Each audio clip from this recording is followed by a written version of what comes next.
Good evening, my fellow scientists. It is Thursday, November 30th, 2017, and I want to give you an update on the iron battery project.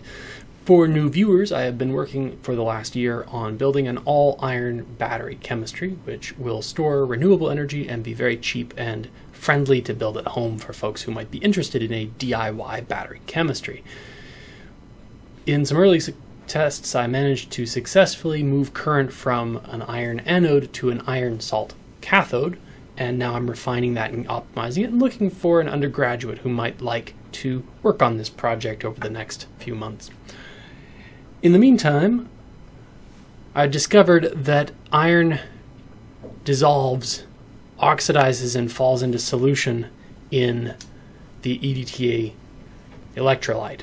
And that's unfortunate because it means that instead of driving current through our load, we're just going to be losing iron to the solution without producing anything useful.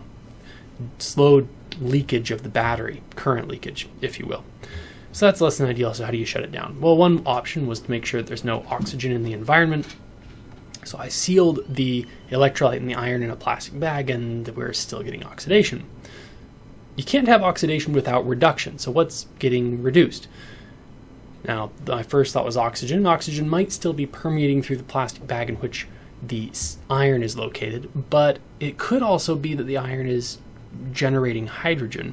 With EDTA there, the iron does have enough energy to start producing hydrogen from water, so let's check it. How am I going to check it? Well, I've put the whole bag cell into this glass container and filled it with nitrogen.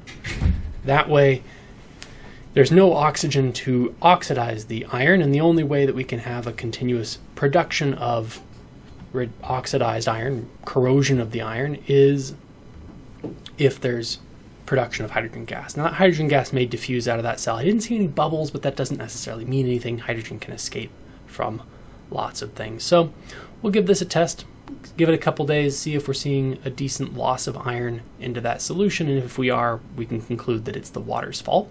And if we're not, we can conclude it's the oxygen's fault. And oxygen is a lot easier to get out of the system than water. So here's hoping. We'll find out soon enough. I suspect that it's a hydrogen issue, but I'd be glad to be proven wrong. At pH 7, there's still enough H+ ion present to act as a reagent in the oxidation of iron. So that is probably it. But it remains to be tested. We will get back to you next week, and we'll start optimizing some other salts and try with some deep eutectic solvents as well, so that we have the option of getting rid of the water in the battery if we want. In the meantime, I hope you'll turn in Monday through Friday. We talk about science and batteries and chemistry and all kinds of fun stuff right here in the Allen Lab.